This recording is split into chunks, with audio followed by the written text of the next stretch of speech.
I'm Stella, 32 years old, and I'm standing in my driveway with everything I own crammed into one suitcase. Victor just slammed the front door so hard the windows rattled, his final words still echoing in my head. You never accomplished anything on your own. The neighbors are pretending not to stare from behind their perfectly manicured hedges. Because nothing says successful marriage like your husband throwing you out like yesterday's trash, right? Where are you watching from today? Drop your location in the comments below and hit that like and subscribe button if you've ever felt completely powerless in your own life. You'll definitely want to stick around for what happened next. The divorce papers are still warm from the printer, and my ex-husband made it crystal clear that I have exactly 30 minutes to get my things and get out. Funny how a man who couldn't even remember to put his dishes in the dishwasher suddenly became so efficient when it came to erasing me from his life. I guess some men are just naturally gifted at disposal. But let me back up and tell you how I ended up here, because this story doesn't start with me being kicked out like a defective appliance. It starts 3 years ago, when Victor and I were still playing house and pretending we had a marriage worth saving. We'd been trying to have a baby for 2 years. 2 long, heartbreaking years of negative pregnancy tests, doctor appointments, and Victor's increasingly nasty comments about my body not doing what it's supposed to do. Every month brought fresh disappointment, and with it, fresh ammunition for Victor's cruel mouth. Maybe you're just defective, he'd say after another negative test like I was a car that wouldn't start. My first girlfriend got pregnant accidentally. Maybe the problem is obvious. Oh, the irony. Spoiler alert for those of you keeping score at home. The problem was never obvious to Victor because it required him to look in a mirror. The thing about emotional abuse is that it doesn't start with a slap. It starts with small cuts to your self-esteem. Tiny paper cuts that eventually bleed you dry. Victor was an artist with words, and my confidence was his canvas. Too bad he never figured out that masterpieces are supposed to be beautiful. I finally got tired of being his personal punching bag disguised as a wife. 6 months ago, I scheduled my own fertility tests behind Victor's back. I needed to know the truth, even if he refused to face it. The results came back perfect. My reproductive system was functioning exactly as it should, which meant the problem wasn't me. Shocking, I know. When I suggested Victor get tested too, he exploded. I'm not the one who can't get pregnant, he screamed. Don't try to make this my fault because you're broken. But I wasn't broken. And deep down, he knew it. Men like Victor always know the truth. They just prefer their version better. That's when the real cruelty began. Victor started treating me like I was defective goods he was stuck with. He'd make jokes about my faulty wiring in front of friends. He'd suggest I was probably infertile because I was too stressed or too negative. Every conversation became a weapon to convince me that I was the problem in our marriage.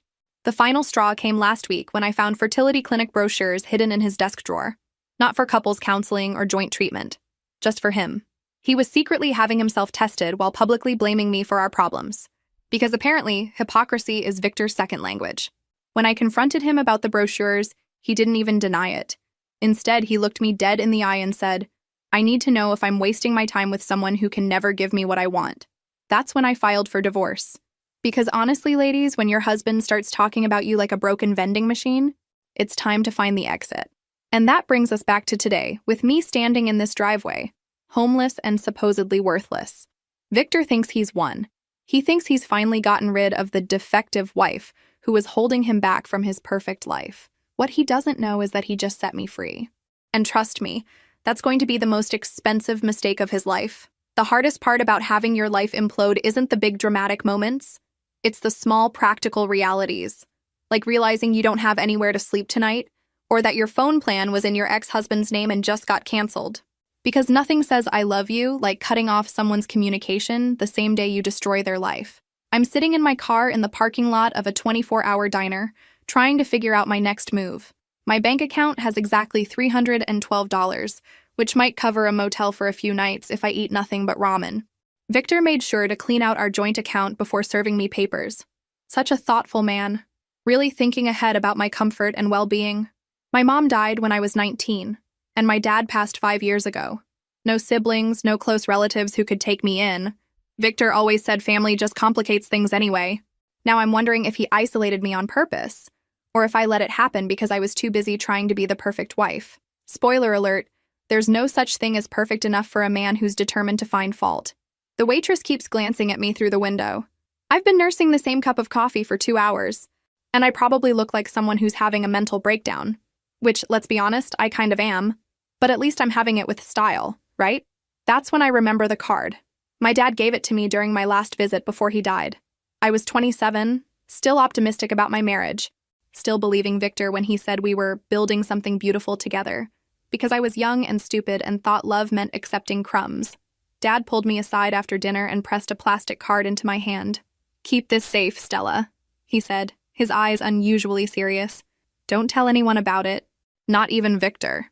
If life ever gets really hard, if you ever feel like you have nowhere to turn, this might help you get back on your feet." At the time, I thought it was sweet but unnecessary. A bank card with maybe a few $1,000s, a father's way of making sure his daughter had a safety net. I stuck it in my wallet and honestly forgot about it for years. Because when you're busy being the perfect wife, you don't think about needing an escape plan. Now I pull it out with shaking hands. It's a simple black card with a bank logo I don't recognize. No name on it, just numbers.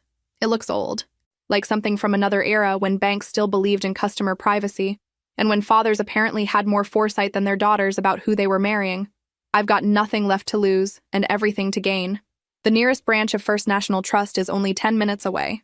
They're open until 6 on weekdays. The drive feels longer than it should. My hands are sweating as I grip the steering wheel, and I keep checking the rearview mirror like Victor might be following me. Which is ridiculous, since he made it very clear he never wants to see me again. Funny how rejection stings even when it comes from someone you're glad to be rid of.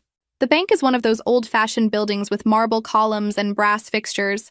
It screams old money and serious business. I feel underdressed in my jeans and hastily packed sweater, but I push through the heavy doors anyway. Because sometimes you have to fake confidence until you remember what the real thing feels like. The lobby is mostly empty at 4:30 on a Tuesday afternoon. A few elderly customers conducting quiet business. A young mother trying to manage paperwork while her toddler examines the carpet. Normal people living normal lives. Probably none of them homeless and desperate. Lucky them. I approach the customer service desk where a woman in her 50s greets me with professional politeness. "How can I help you today?" "I'd like to check the balance on this account," I say, sliding the card across the marble counter.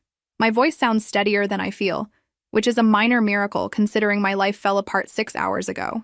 She takes the card and her expression changes slightly as she examines it. "This is one of our legacy accounts. Let me get a manager for you." A manager? For a balance check? That seems excessive, but I nod and take a seat in one of the leather chairs they've positioned near the windows. Maybe the card is so old their system can't read it properly. Or maybe it's completely worthless and they're trying to figure out how to break it to me gently. 5 minutes pass, then 10.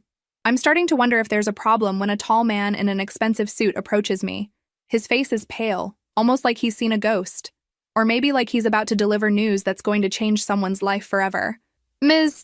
I'm sorry, what was your name?" "Stella." "What was your—" "Stella Morrison." "Ms. Morrison?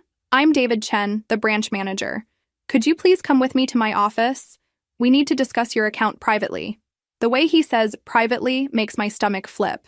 Either this card is completely worthless, or something is very, very wrong. Or maybe, just maybe, something is about to go very, very right. David Chen's office is all dark wood and leather, with windows overlooking the street where my beat-up Honda sits between 2 luxury sedans, like a homeless person at a country club. He gestures for me to sit in the chair across from his desk, then settles behind his computer screen with the careful movements of someone handling explosives. "Ms. Morrison?" he begins, his voice carefully controlled. "I need to verify your identity before we proceed. Do you have a driver's license or other identification?" I hand over my license, watching his face as he compares it to something on his screen. His eyebrows raise slightly and he types something with quick, precise movements. Like he's confirming something he can't quite believe. "Ms. Morrison," he says finally, turning his monitor so I can see the screen. "I think you need to see this."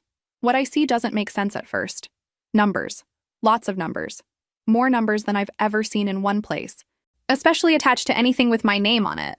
For a moment, I think there's been some kind of computer error. Then I realize what I'm looking at, and the room starts spinning. $47,322,816.63. Because apparently, when you're obscenely wealthy, you still keep track of the pennies. "I'm sorry," I say, my voice barely above a whisper.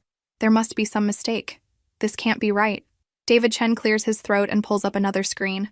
"The account was established in your name 23 years ago by Robert Morrison, your father. He made regular deposits over the years, and the investments have performed exceptionally well. My father. My dad, who drove a 15-year-old pickup truck and clipped coupons religiously, somehow accumulated $47 million and put it all in my name. While I was busy being told I was worthless by a man who probably has less money in his checking account than I apparently spend on bank fees. But how? Dad worked at the hardware store. He lived in that tiny apartment above the shop. He always worried about money. According to our records, Mr. Morrison owned several properties around town that he rented out quietly. He also made some very smart investments in technology companies back in the 80s and 90s. Apple, Microsoft, Amazon when they were still small. He lived modestly but invested wisely. So let me get this straight. While Victor was busy convincing me I was a financial burden who contributed nothing to our marriage, my dad was quietly building a fortune that could probably buy Victor's business 10 times over. The irony is so thick you could cut it with a knife. Why didn't he tell me? There's a note in the file, David says, clicking to another document. He wrote instructions that you were only to be informed about the account if you came in personally with the card, and only if you appeared to be in genuine need. He wanted to make sure you could build your own life first, without relying on inherited wealth. My eyes fill with tears as I read Dad's handwritten note on the screen. My daughter is strong and capable, but if she's reading this, it means life has knocked her down, and she needs help getting back up. This money isn't meant to make her lazy or entitled. It's meant to give her the freedom to be herself without compromising her values for survival. Use it wisely, Stella. You deserve a life where you don't have to settle for less than your worth. Oh, Dad, I whisper, pressing my hand to my mouth as the tears start falling. You sneaky, wonderful man. Have you ever felt like your whole life was about to change in ways you never imagined? Drop a comment below if you've ever discovered something that completely shifted your perspective on everything. David discreetly pushes a box of tissues across his desk. The account has been managed by our investment team according to your father's instructions. Very conservative, steady growth. The balance has nearly tripled since he passed away. I think about Victor screaming at me this morning, telling me I never accomplished anything on my own. About his cruel comments about my worth, my body, my supposed failures. About the way he cleaned out our account and threw me out like garbage. If only he knew that the worthless wife he just discarded is now worth more than he'll make in 10 lifetimes. Actually, scratch that. I hope he never finds out. The look on his face would probably be worth another $47 million. What happens now? I ask, wiping my eyes. Now you decide what you want to do. The money is yours, has always been yours. We can set up new accounts, investment strategies, whatever you need, or you can leave it here and just access what you need for immediate expenses. Immediate expenses. Like not being homeless. Like hiring a lawyer who specializes in making awful ex-husbands regret their life choices. I need a hotel room for tonight, I say, feeling surreal saying it. And probably a good lawyer. David smiles for the first time since I walked in. I think we can arrange both of those things. Would you like me to recommend some local attorneys who specialize in divorce proceedings? Actually, I say, thinking of Victor's smug face as he kicked me out, I want someone who specializes in making cheating husbands regret their life choices. David's smile widens. I know exactly who to call. 2 hours later, I'm sitting in the presidential suite of the Grandview Hotel, surrounded by room service menus and legal documents. The suite costs more per night than I used to make in a month, but right now it feels like the perfect place to plan my new life. And maybe my revenge. Not that I'm petty or anything. The law office of Patricia Hendricks looks like something out of a movie about powerful women destroying their enemies with paperwork and perfect manicures. Glass walls, modern art, and a reception area that probably costs more than most people's cars. The receptionist offers me Italian sparkling water and asks if I'd prefer the conference room or Ms. Hendricks's private office. I've never been asked where I'd prefer to meet with a lawyer before. I'm starting to understand how money changes everything, even simple conversations. Turns out when you can actually pay for premium service, people treat you like you matter. Who knew? Patricia Hendricks is exactly what I hoped for. Sharp, elegant, and radiating the kind of confidence that suggests she's never lost a case she actually wanted to win. Her handshake is firm. Her smile is predatory, and her first question makes me like her immediately. How badly do you want to make your ex-husband regret his life choices? Scale of 1 to 10? I settle into the leather chair across from her desk. About a 15. She laughs, a sound that somehow manages to be both warm and terrifying. I like you already. David Chen filled me in on the basics, but I want to hear everything directly from you. Start from the beginning and don't leave out any details, especially the ugly ones. So I tell her about the fertility issues, the emotional abuse, The way Victor systematically eroded my self-confidence while refusing to consider that he might be the problem. About finding the clinic brochures and realizing he'd been lying to me for months. About this morning's grand finale when he threw me out with nothing but a suitcase. Patricia takes notes on a yellow legal pad, occasionally asking clarifying questions. Her expression gets more dangerous as the story unfolds. I'm pretty sure she's mentally calculating how many different ways she can legally destroy Victor's life. Did you sign a prenuptial agreement? Victor insisted on it, said it was just smart business, and that if I really loved him, I wouldn't mind signing. I roll my eyes, because nothing says romance like making your fiancé sign away her rights to marital assets. Do you have a copy? I pull it out of my folder. Victor's lawyer drew it up. I was too in love and too trusting to get my own representation. Patricia reads through it quickly, her eyebrows rising with each page. This is incredibly one-sided, almost laughably so. Did you understand what you were signing? Victor explained it as protecting both of us equally. I believed him. I pause. In my defense, I was young and stupid and thought being a good wife meant trusting your husband completely. Live and learn, right? Stella, this prenup basically says that in case of divorce, you get nothing except whatever personal items you brought into the marriage. Meanwhile, Victor keeps all assets, including the house, the cars, his business, everything. I know. That's why I left with just my clothes. Patricia sets down the papers and leans back in her chair. Here's the thing about prenuptial agreements. They can be challenged if they're unconscionable, or if one party didn't have proper legal representation or full disclosure of assets. What do you mean? I mean your husband's lawyer did him a disservice by making this so obviously unfair. A good attorney would have given you something, made it look equitable. This just looks like exploitation. She pulls out her phone and starts typing. I'm going to have my investigator look into Victor's finances. If he hid assets or misrepresented his worth when you signed this, we can get the whole thing thrown out. Even if we can't, it doesn't matter now, right? I mean, I have my own money. Patricia smiles that predatory smile again. Oh, honey, this isn't about the money. This is about justice. Your husband emotionally abused you for years, then threw you out like garbage while keeping everything you helped him build during your marriage. The law has opinions about that kind of behavior. And suddenly, I understand why David recommended her. Patricia Hendricks doesn't just practice law, she weaponizes it. Dr. Sarah Martinez has the kind of warm, confident energy that makes you trust her immediately. Her office feels more like a living room than a medical facility, with soft lighting and comfortable chairs that don't make you feel like a patient. It's a refreshing change from the fertility doctor Victor chose, who treated me like a malfunctioning appliance that needed fixing. Tell me about your goals, she says, settling across from me with a cup of tea. What does your ideal family look like? It's been so long since anyone asked what I wanted that I have to think for a moment. I've always wanted to be a mother. Victor and I tried for 2 years, but we had compatibility issues. Meaning? Meaning my fertility tests were perfect, but he refused to get tested. Then spent 2 years blaming me for our inability to conceive. I pause. Turns out the only thing Victor was capable of producing consistently was excuses. Dr. Martinez nods like she's heard this story before. Unfortunately, that's more common than you'd think. Some men struggle with the idea that fertility issues could be related to them. Well, now it's not his decision anymore. And frankly, I'm grateful I never had children with him. Can you imagine being tied to that level of toxicity forever? Good for you. Independence is an excellent foundation for making family planning decisions. Now, let's talk about your options. She explains the process of artificial insemination, IVF, and donor selection. The timeline, the success rates, the emotional considerations. Everything Victor refused to discuss because it wounded his pride to consider alternatives. The process can take several months, Dr. Martinez explains. We'll need to run some updated tests, establish your baseline hormone levels, and then begin preparing your body for the procedure. Are you emotionally ready for this journey? Am I ready? I think about my empty hotel suite, my divorce proceedings, the complete upheaval of everything I thought my life would be. Honestly, my life is chaos right now. But I'm 32, I'm financially stable, and I've never been more certain about what I want. If I wait for the perfect circumstances, I might wait forever. That's the best answer I could hope for.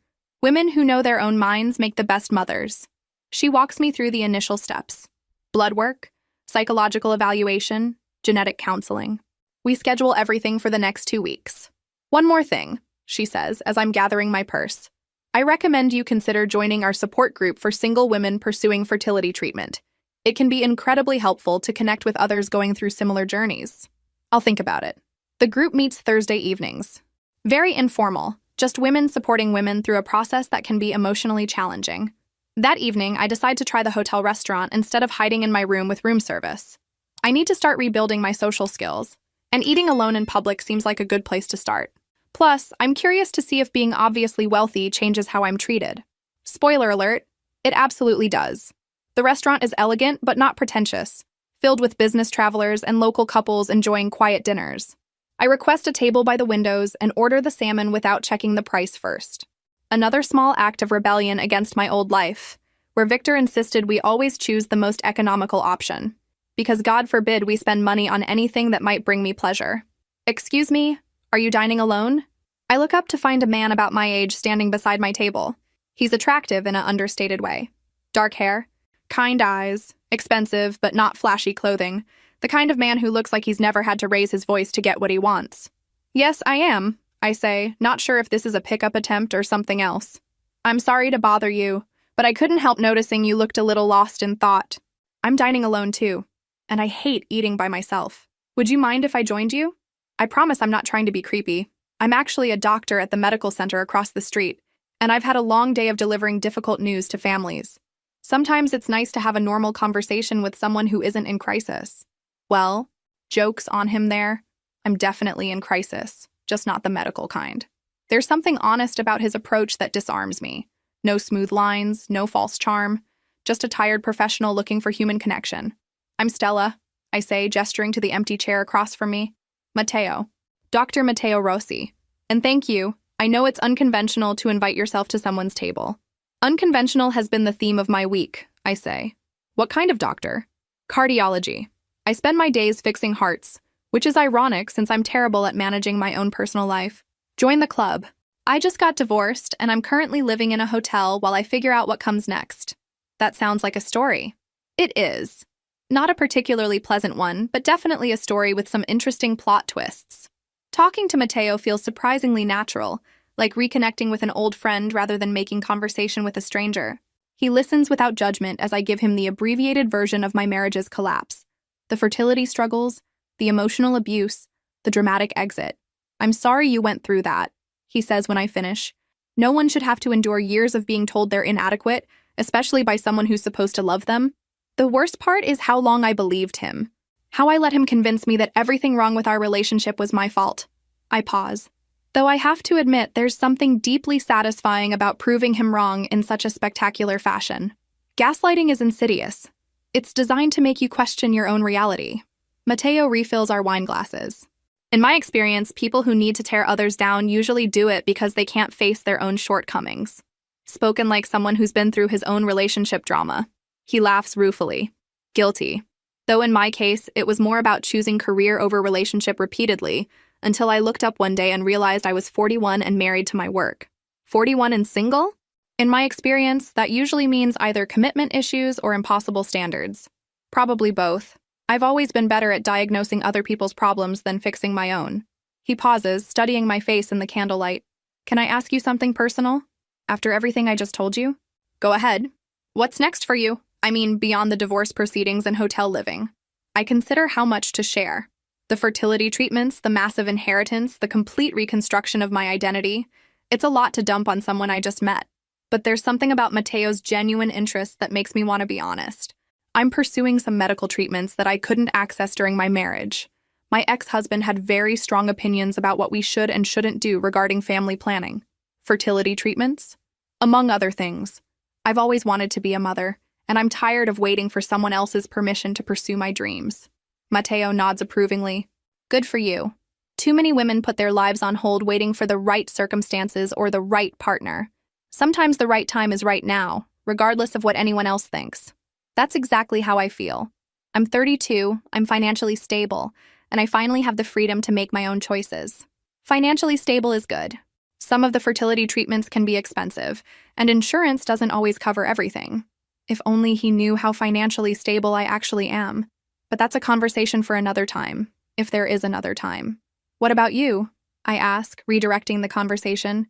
Any plans to break your pattern of choosing work over relationships? Actually, yes. I've been thinking a lot about work-life balance lately. My practice is well established. I have excellent partners who can cover for me, and I'm tired of coming home to an empty house every night. So you're ready to start dating seriously? I'm ready to start living seriously. Dating is just part of that. The waiter brings our dessert. We've somehow progressed to sharing tiramisu without discussing it, and Mateo tells me about his practice, his family back in Italy, his plans to cut back his hours and actually take vacations. I have a villa in Tuscany that I inherited from my grandmother, he says. I've owned it for 8 years and visited exactly twice. That seems like a waste of a beautiful property and a tragic waste of life. Tuscany sounds amazing. I've never been to Italy. You should go, especially if you're in a life rebuilding phase. There's something about that landscape that puts everything in perspective. By the time we finish dinner, it's nearly 10 o'clock. The restaurant is emptying out, and I'm reluctant to end the conversation. It's been months since I've talked to someone who made me feel interesting and valued, rather than defective and burdensome. This was exactly what I needed tonight, I tell him as we wait for the check. Thank you for rescuing me from eating alone and overthinking my life. Thank you for letting a stranger join your table. I was dreading another night of takeout in my office. Can I ask you something? He says as he signs the receipt. Sure. Would you like to have coffee sometime? I know you're going through a lot of changes right now, and I'm not trying to complicate your life, but I'd like to see you again. What do you think will happen next? Will Stella be ready to open her heart again so soon after her divorce? Leave your thoughts in the comments below. The question catches me off guard, not because I don't want to see him again, but because I haven't thought about dating since my marriage ended 5 days ago. Is it too soon? Too complicated? Too risky? Then I remember my dad's note. You deserve a life where you don't have to settle for less than your worth. I'd like that, I say. But I should warn you, my life is pretty unpredictable right now. Mine too. Maybe we can be unpredictable together. As we walk through the hotel lobby toward the elevators, I catch our reflection in the mirrored walls. We look like two people who belong together, confident, successful, comfortable in each other's company. It's a far cry from the anxious, diminished woman who left Victor's house this morning. And for the first time in years, I'm actually excited about what tomorrow might bring. 3 weeks into my fertility treatments, I'm sitting in Dr. Martinez's office getting my hormone levels checked when she mentions something that makes me reconsider everything. Your numbers are looking excellent, Stella. Better than excellent, actually. You're responding beautifully to the medications. That's good news, right? Very good news. In fact, I'd say your body is in optimal condition for conception. Have you been taking the prenatal vitamins I recommended? Every day, along with the hormone injections and the dietary changes. I'm following the protocol exactly. I pause. It's nice to finally have a doctor who treats my body like it's capable of working properly instead of like it's a broken machine. Doctor. Martinez makes a note in my chart. I'm impressed with your commitment. Some patients struggle with the lifestyle adjustments, but you've embraced everything we've discussed. I told you, I've never been more certain about what I want. Plus, after years of being told I was defective, it's satisfying to discover I'm actually in prime reproductive condition. It shows. Your dedication is going to serve you well when we move to the next phase of treatment. The next phase. We're still weeks away from the actual insemination procedure, but knowing we're making progress feels incredible. After years of Victor telling me my body was broken, having a doctor celebrate how well everything is functioning feels like vindication. My phone buzzes with a text from Mateo. Coffee later? I have news to share. We've been seeing each other regularly for the past few weeks. Casual dinners, long walks, easy conversations that make me remember what it feels like to enjoy someone's company without constantly walking on eggshells. He knows about the fertility treatments, supports my decision completely, and never makes me feel like I need to choose between my goals and his presence in my life, which is refreshing, considering my last relationship required me to choose between my dreams and his ego on a daily basis. Good news or bad news? I text back. Definitely good. Meet me at that cafe near the park at 7. See you there. Dr. Martinez finishes my blood draw and schedules my next appointment. Everything is progressing beautifully. Keep doing exactly what you're doing. That evening, I find Mateo already waiting at our usual corner table, 2 coffee cups in front of him and an expression I can't quite read. You look different, I say, settling into the chair across from him. Happy but nervous? I had a conversation with my partners today about reducing my patient load. And they're not just supportive, they're encouraging it. Turns out they've been worried I was headed for burnout. They want me to take a real sabbatical. Maybe travel to Italy, spend time at the villa. This is good news, but I can sense there's more to the story. There's a but coming, isn't there? Not a but exactly. More like a proposition. He reaches across the table and takes my hand, his thumb tracing gentle circles on my palm. Stella, I know we've only known each other for a few weeks, and I know you're going through massive life changes right now, but I can't ignore how I feel about you. My heart starts beating faster. How do you feel about me? Like I've been waiting my whole life to meet someone who makes me want to be a better version of myself. Like every relationship before this was practice for the real thing. The words hang in the air between us. Honest and vulnerable and slightly terrifying. And completely different from anything Victor ever said to me, which usually involved what I needed to change about myself to make him happy. Mateo, I'm not asking you to make any decisions right now. I'm not trying to complicate your fertility journey or pressure you into anything you're not ready for. I just want you to know that whatever happens, however this unfolds, I'm here. Completely, genuinely here. I look into his eyes and see something I never had with Victor. Unconditional support mixed with genuine respect for my autonomy. Mateo isn't trying to fix me or change my plans. He's offering to be part of whatever I'm building. Can I ask you something? I say. Anything. Are you prepared for the possibility that I might get pregnant through artificial insemination while we're dating? Because that's still my plan, regardless of what happens between us. Stella, I became a doctor because I believe in helping people create the families they want. Why would I have a problem with the woman I'm falling for doing exactly that? Falling for. He said he's falling for me. And unlike Victor, who fell for the idea of who he wanted me to be, Mateo seems to be falling for who I actually am. What if the timing gets complicated? What if I get pregnant and you decide this isn't what you signed up for? Then I'd be an idiot who doesn't deserve you. He squeezes my hand. I'm not Victor. I don't need to control your choices to feel secure in our relationship.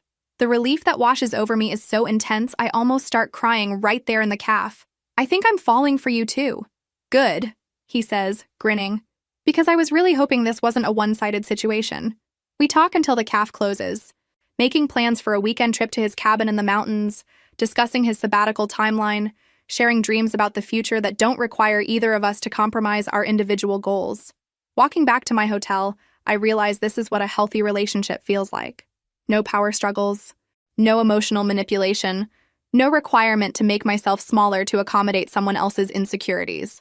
Just two people choosing to build something together while remaining completely themselves. What a novel concept. 4 months into dating Mateo and 6 weeks into my fertility treatments, something unexpected happens. We're spending the weekend at his cabin in the mountains, finally ready to take our relationship to the next level, when nature decides to have a sense of humor. 2 weeks after our first night together. A perfect evening of connection and intimacy that was everything my marriage wasn't. I wake up feeling nauseous for the 3rd morning in a row. My period is 5 days late, and I can't stand the smell of coffee, which is practically grounds for a medical emergency in my world. At first, I assume it's a side effect from the hormone medications. Dr. Martinez warned me that the treatments could cause irregular cycles and various physical symptoms. But when the nausea persists and I realize I'm having food aversions, a different possibility occurs to me. Could I be pregnant naturally? From Mateo? The irony would be almost comical if it weren't so life-changing. After 2 years of trying with Victor, months of fertility treatments, and careful medical intervention, my body might have decided to conceive on its own with a man who actually loves and respects me, because apparently my reproductive system has excellent taste in partners. I drive to the pharmacy feeling surreal, like I'm watching someone else's life unfold. 3 different pregnancy tests go into my basket, along with prenatal vitamins and a bottle of ginger tea for the nausea. Back in my hotel suite, I stare at the pregnancy test boxes for 10 minutes before working up the courage to open one. The instructions seem impossibly simple for something that could change my entire future. 2 minutes later, I'm staring at 2 pink lines. Pregnant. I'm actually pregnant. Naturally. With Mateo's baby. My hands shake as I take the 2nd test, then the 3rd. All positive. All clearly, definitively positive. I sit on the bathroom floor, overwhelmed by emotions I can't name. Joy, terror, disbelief, and something that feels like cosmic justice all tangled together. After years of Victor telling me I was broken, my body has created life with a man who actually deserves to be a father. What do you think will happen next? Will Mateo be ready for this surprise? Leave your thoughts in the comments below and don't forget to subscribe for more. My first instinct is to call Mateo, but something stops me. This is my moment, my miracle, my vindication. Before I share it with anyone else, I need to fully absorb what it means. Plus, I want to see his face when I tell him, not hear his voice over the phone.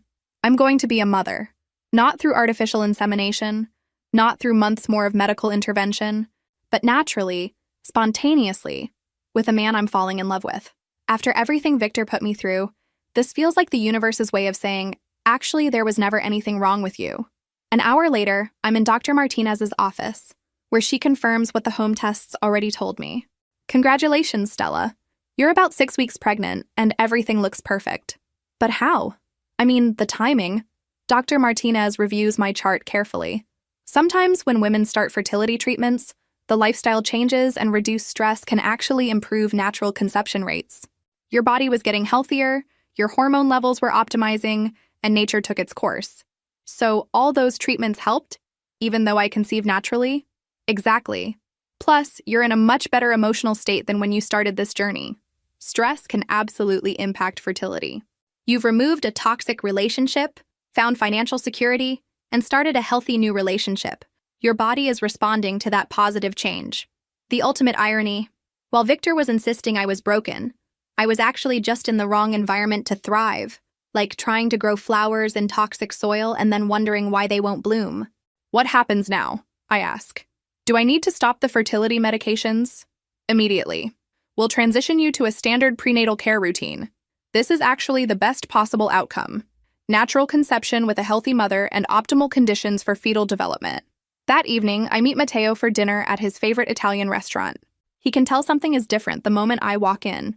You look radiant, he says, standing to kiss my cheek. Like you're glowing from the inside. Funny you should mention that.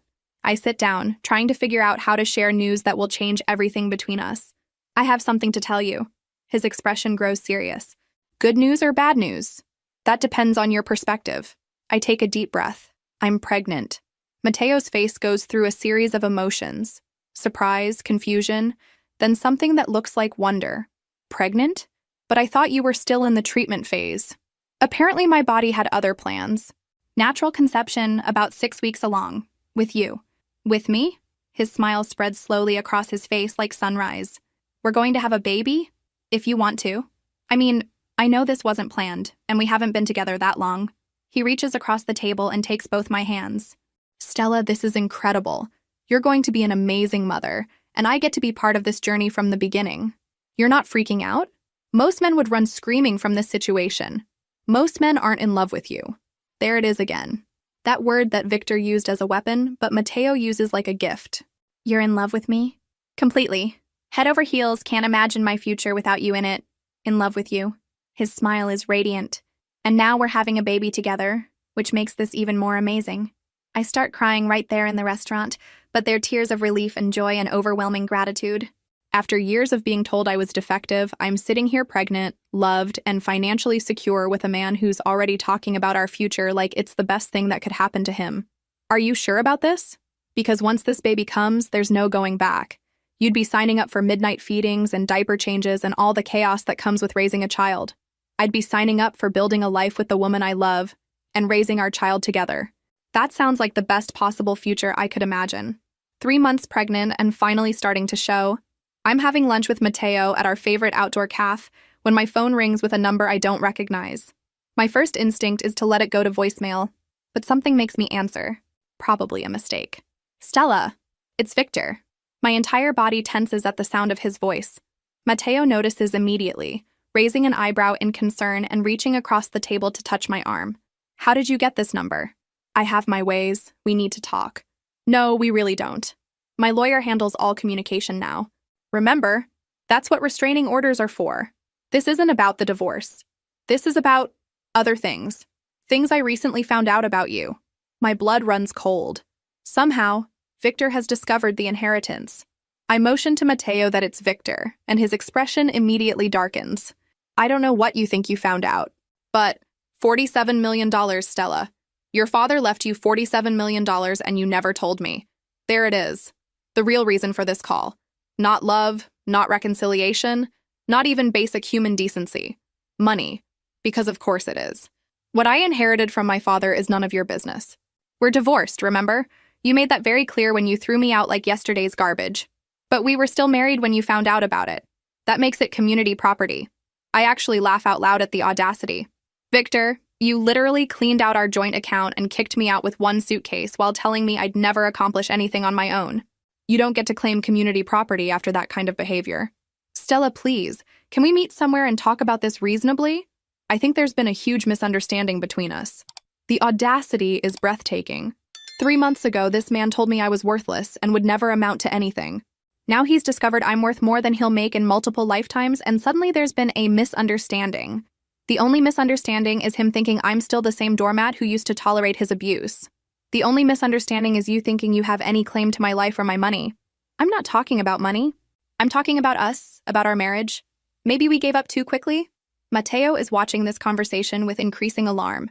I put my hand over his and mouth, "I'm okay," while trying not to laugh at Victor's transparent desperation. Victor, let me be very clear. There is no us. There is no marriage worth saving. You made your feelings about me perfectly clear when you blamed me for our fertility issues and threw me out with one suitcase. I was angry and hurt. People say things they don't mean when they're emotional. You said those things for 2 years, Victor. Consistently, deliberately. That wasn't emotion. That was who you really are. Stella, I know I made mistakes, but we can work through this. We loved each other once. You loved having someone to blame for your problems. I loved who I thought you were before I realized how cruel you actually are. Just meet me for coffee, one conversation. If you still want to proceed with the divorce after that, I'll accept it. The answer is no. Don't call this number again. I hang up and immediately block his number, my hands shaking with anger and adrenaline. You okay? Mateo asks gently, his hand still covering mine. He wants to reconcile now that he knows about my inheritance. 3 months ago, I was worthless and defective. Now suddenly our marriage is worth saving. I shake my head. The man has absolutely no shame. How did he find out about the money? Good question. I've been very careful about who knows. Then it hits me. Patricia mentioned he hired a private investigator during the divorce proceedings. He must have had me followed. He's been having you stalked? Apparently. Which explains how he got my new phone number too. I feel a chill of violation. God, Mateo, what if he knows about you? About the pregnancy? Mateo's jaw tightens. If he's been watching you, he probably knows everything. As if on cue, my phone buzzes with a text from a different number. Congratulations on your new relationship. And the pregnancy. We really need to talk. The violation feels like a physical blow. He's been having me followed, watched, investigated like I'm a criminal instead of his ex-wife. And now he knows about the most private aspects of my new life. That's it, I say, showing Mateo the text. I'm calling Patricia right now.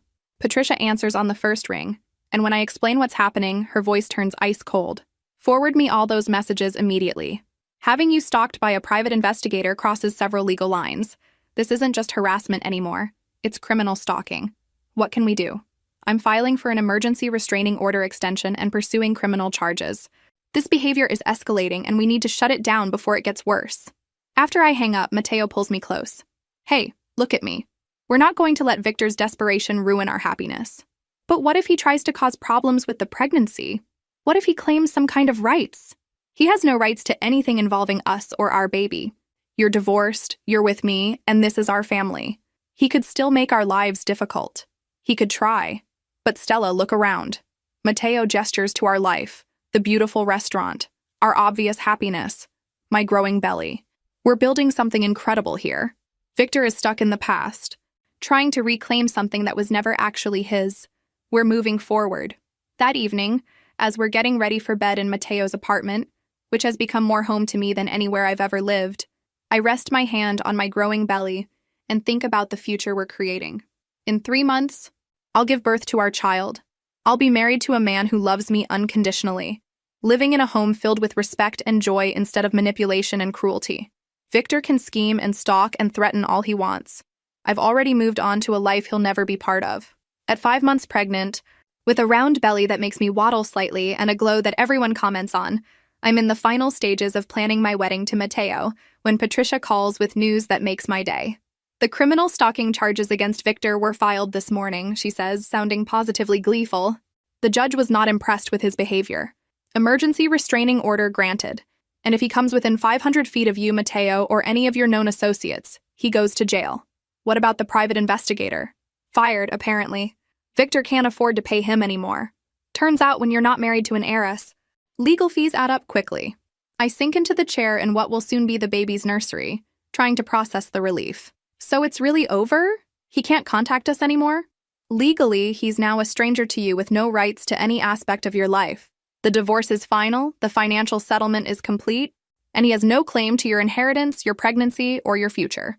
After I hang up, I sit in the nursery for a long time, surrounded by carefully chosen furniture and soft colors.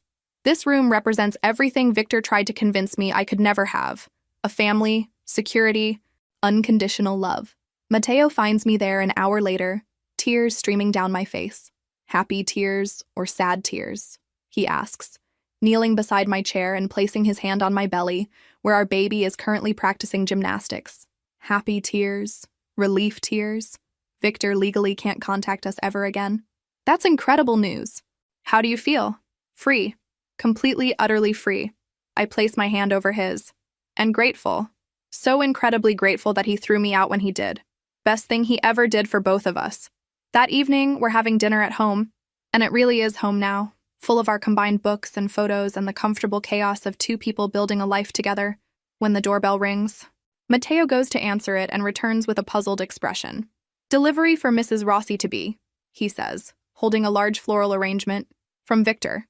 My stomach clenches with familiar anxiety. Even though he has no legal power over me anymore, the thought that he's still trying to insert himself into my life makes me feel sick. What does the card say? Mateo reads it aloud. "Congratulations on your marriage and upcoming baby. I hope you find the happiness you deserve. I'm sorry for not being the man you needed. Victor."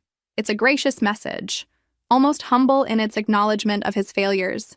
For a brief moment, I almost feel sorry for him. Almost. Then I remember the 2 years of being told I was broken, the months of emotional manipulation, the way he threw me out with nothing and only wanted me back when he discovered my inheritance. The stalking, the harassment, the complete violation of my privacy. Throw them away, I say firmly. The flowers? They're actually quite beautiful. I don't care if they're made of gold. I don't want anything from Victor in our home, around our baby, or in our lives. I stand up, suddenly energized by anger. He doesn't get to buy his way back into my good graces with flowers and apologies after everything he put me through. Mateo nods and takes the arrangement outside to the trash. When he comes back, he sits beside me on the couch and pulls me into his arms. "You know what I think?" he says. "I think that's Victor's way of trying to maintain some connection to you, even if it's just the connection of sending gifts you'll receive. You think he'll keep trying? Maybe, but it doesn't matter. Because we'll keep rejecting every attempt. Eventually, he'll realize you've moved on completely, and hopefully he'll do the same. What if he doesn't? Then we'll deal with it together just like we handle everything else." The next morning, I wake up to find that someone has left a gift basket on our doorstep. Baby items, expensive ones. No card, but I know exactly who sent them. "He's testing the restraining order," Patricia says when I call her. Technically, having items delivered isn't direct contact, but it's still harassment. I'll file an addendum to make it clear that any gifts, deliveries, or third-party contact attempts are violations. 3 more deliveries arrive over the next week. Each time we refuse them and document everything for Patricia's files. "He's escalating because he's desperate," she explains during our final pre-wedding meeting. "Men like Victor don't handle rejection well, especially when it comes with financial consequences." "What kind of consequences? Remember that prenup he insisted on? The one that was supposed to leave you with nothing? Since we challenged it successfully, he's now required to pay you alimony and half of his business assets accumulated during the marriage. Even though I don't need his money? The law doesn't care whether you need it. It cares whether you're entitled to it. And you are. His deception about his assets makes the prenup invalid, which means you get half of everything he earned during your marriage. The irony is delicious. Victor tried to trap me in a marriage where I'd get nothing if I left. Instead, his deception means I'm entitled to a significant portion of his wealth, plus damages for emotional distress. Not that I need his money, but principle matters. He doesn't get to abuse me for years and then profit from it. How much are we talking about? About $2 million, total. His business has done well since you've been gone. Patricia smiles. Apparently, throwing out your wife can be quite motivating for some men. $2 million that will go directly to a trust fund for our baby. Victor's money, ironically enough, will help provide for the child he'll never know exists. Sometimes karma has a sense of humor. The wedding ceremony in Tuscany is everything I dreamed it would be. Intimate, joyful, and completely focused on celebrating love instead of impressing anyone else. Standing in the garden of Mateo's family villa, 7 months pregnant and glowing with happiness, surrounded by olive trees and the people who matter most to us. I feel like the luckiest woman alive. You look stunning, Dr. Martinez whispers as she adjusts my simple silk dress over my belly. Absolutely radiant. I feel like I'm floating, like this is too good to be real. It's real, and you deserve every bit of happiness you're experiencing. The ceremony is conducted by a local priest who speaks both Italian and English, creating a bilingual celebration that honors both our backgrounds. Mateo's family has welcomed me with open arms, treating my pregnancy like the gift it is rather than a complication. His mother cried when she first felt the baby kick, and his father has already started planning the nursery renovation at the villa for our future visits. When we exchange vows, Mateo includes promises not just to me, but to the baby I'm carrying. I promise to love this child as the miracle they are, to be the father they deserve, and to create with you a family built on respect, joy, and unconditional love. There isn't a dry eye in the garden, including mine. I promise to love you completely, I say through happy tears, and to build with you the kind of partnership where we both become better versions of ourselves. And I promise to never settle for less than we both deserve ever again. The reception is held under string lights in the villa's courtyard, with tables laden with food prepared by Mateo's aunts and cousins. It's warm, familial, everything my first wedding reception wasn't. No forced smiles, no family drama, no guests who are there out of obligation rather than genuine affection. During dinner, Patricia raises her glass for a toast. To Stella and Mateo, who prove that sometimes the best thing that can happen to you is losing what you thought you wanted so you can find what you actually need. To second chances, adds Dr. Martinez, and to women who choose themselves over settling for less than they deserve. As the evening winds down and guests begin retiring to their rooms, Mateo and I walk through the vineyard behind the villa. The night air is warm, filled with the scent of jasmine and the distant sound of laughter from the courtyard. Any regrets? He asks, his arm around my waist as we pause to look out over the valley. Only that it took me so long to find you. I pause, thinking, actually no. The timing was perfect. If we'd met while I was still married, while I was still trying to make that relationship work, I wouldn't have been ready for something real. You had to go through all that pain to become the woman I fell in love with. And you had to work yourself half to death to be ready to prioritize a relationship. I lean into him. Everything happened exactly when it was supposed to. My phone buzzes with a notification, and I almost ignore it until I see it's an email from an unknown address. Saw the wedding photos online. You look beautiful and happy. Congratulations on your new life. I hope you find everything you're looking for. Victor somehow found pictures of our ceremony and felt compelled to reach out one more time. The message is civil, almost gracious, but the underlying meaning is clear. He's still watching, still inserting himself into my life in whatever small ways he can manage. I show the message to Mateo, who frowns. How did he get pictures of the wedding? Social media, probably. Some of your cousins posted photos. Do you want to respond? I consider it for a moment, then delete the message without replying. No, he doesn't deserve a response, gracious or otherwise. The best thing I can do is continue ignoring him completely. Good. He's part of your past now. We are your future. As we walk back to the villa, hand in hand under the Tuscan stars, I realize Victor's message doesn't upset me the way his previous contacts did. It feels more like background noise, annoying but ultimately irrelevant to the life I'm actually living. Tomorrow, we fly back to the States to prepare for our baby's arrival.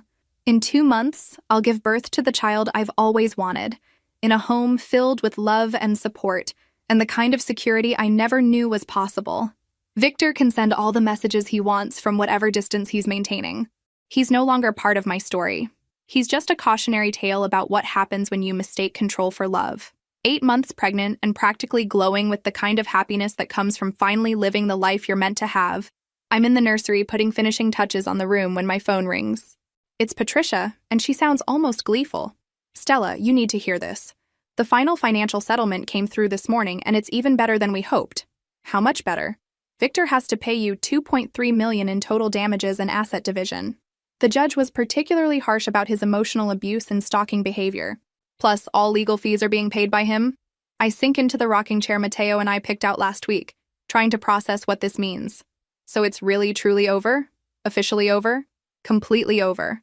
Victor Morrison is legally a stranger to you, has no claim to any of your assets, and based on the restraining order, cannot contact you without facing criminal charges. What about any potential claims regarding the baby? No standing whatsoever. He has no legal relationship to you or your child. You're married to Mateo, the baby will be born into your current family, and Victor has no rights or claims to anything in your life. The relief is overwhelming. For months, I've been waiting for the other shoe to drop, for Victor to find some legal loophole that would allow him to continue tormenting me. Instead, the legal system has recognized what he did and held him accountable for it. After I hang up, I sit in the nursery for a long time, absorbing the magnitude of what's just happened. My old life is officially over. The woman who was married to Victor Morrison, who endured years of emotional abuse and manipulation, who believed she was worthless and defective, that woman no longer exists in any legal sense. In her place is someone I absolutely love, a woman who knows her own worth, who chose the right partner, who's about to become a mother on her own terms, and who has enough money to ensure her child never has to depend on anyone else for security. Mateo finds me there an hour later, tears streaming down my face as I fold tiny baby clothes. Happy tears or sad tears? He asks, kneeling beside the chair. Happy tears, relief tears. Victor is legally out of our lives forever, and he has to pay me over $2 million for the privilege of having treated me so badly. That's incredible news. What are you going to do with his money? Put it all in a trust fund for the baby. Victor's money will ironically end up supporting the family he'll never know he helped create.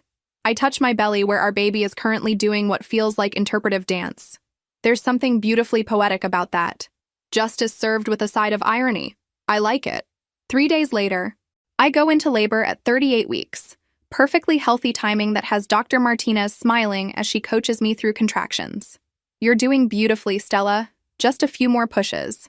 Mateo is holding my hand, tears streaming down his face as he watches our daughter enter the world.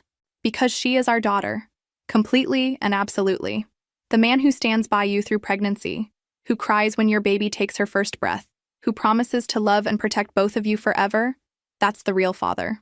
She's perfect, Dr. Martinez announces as she places our daughter on my chest. Completely perfect. Looking down at this tiny, beautiful human who grew inside my body while I rebuilt my entire life, I feel a completion I never knew was possible. She has Mateo's dark hair and my green eyes, and her cry is strong and healthy and indignant at being forced from her warm cocoon into the bright world. Hello, baby girl, I whisper, stroking her cheek. Welcome to your beautiful life. Mateo leans down to kiss both of us. Welcome home, sweetheart. As the nurses clean and weigh our daughter, I think about the journey that brought us here. A year ago, I thought my life was ending when Victor threw me out. Instead, it was the beginning of everything I was meant to have. The baby's birth certificate lists Mateo as her father, which is exactly right. Biology doesn't make a family. Love does, choice does, showing up every day does. 6 months later, sitting in our garden while our daughter naps in the sunshine and Mateo reads nearby, I realize I never think about my old life anymore. It feels like something that happened to someone else. A story I heard once about a woman who didn't know her own worth. My phone buzzes with a notification, a news alert about Victor's business filing for bankruptcy. Apparently, the legal fees and settlement payments were too much for his company to absorb. I feel a brief moment of something that might be sympathy, then remember everything he put me through and go back to watching my daughter sleep. If this story resonated with you, make sure to like and subscribe for more stories about overcoming adversity and discovering your true strength. Remember, sometimes the worst thing that happens to you is actually the best thing in disguise. Sometimes you have to lose everything you thought you wanted to find everything you actually needed.